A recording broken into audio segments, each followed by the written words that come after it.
Meanwhile, Israeli leaders are reiterating that the war in Gaza will continue until Hamas is defeated. Now, Israel's foreign minister stressed that the offensive will go on with or without international support.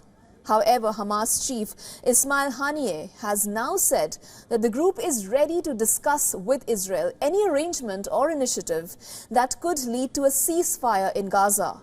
Although he also said that any plan for post-war Gaza that does not involve Hamas is a delusion.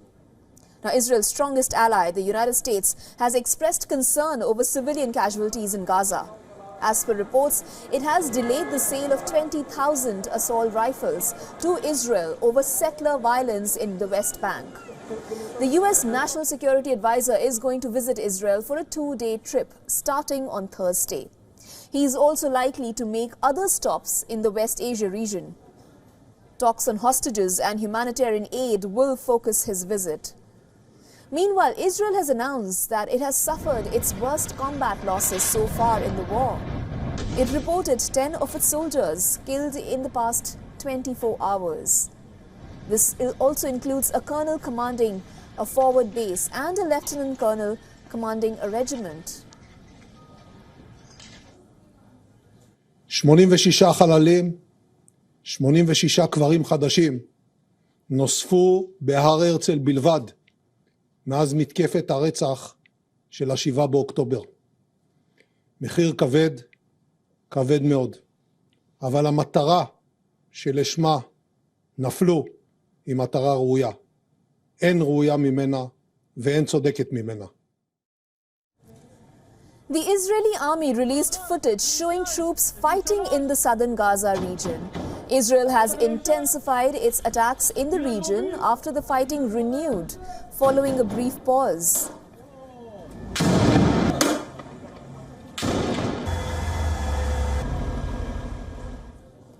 Hamas also released a video showing its operations in Khan Yunis in southern Gaza.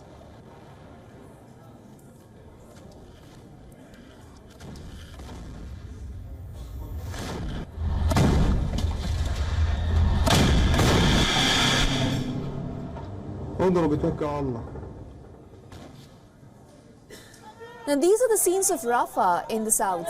As you can see, in the aftermath of the Israeli strikes, people can be seen being rushed to hospitals in ambulances.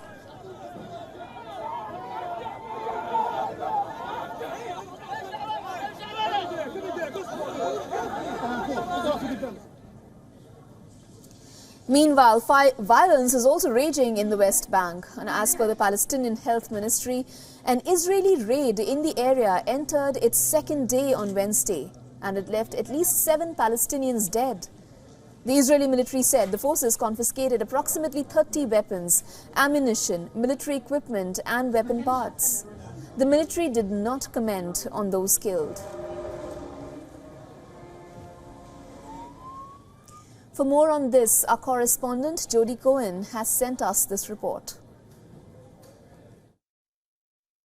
So National Security Advisor Jake Sullivan is in Israel for meetings on Thursday with Prime Minister Netanyahu, President Herzog and the War Cabinet.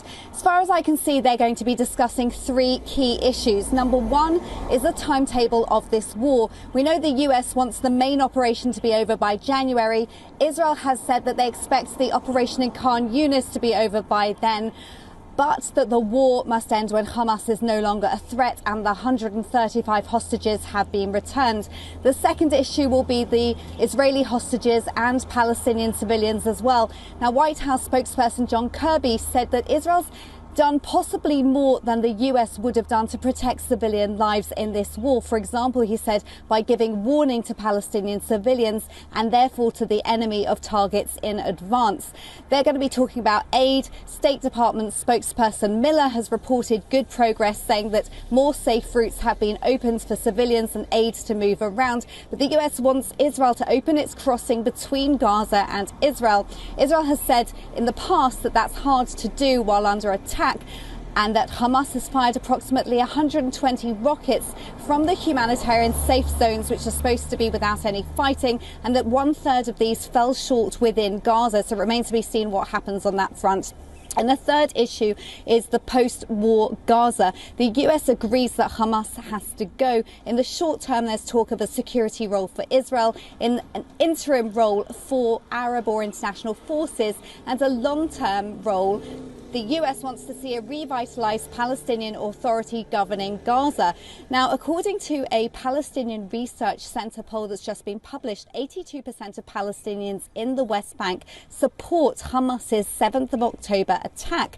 Israel agrees with having a demilitarized Palestinian self-rule in Gaza, but Netanyahu has said that it can't be led by an entity that, quote, supports, finances and teaches terror. So it remains to be seen what comes out of those discussions.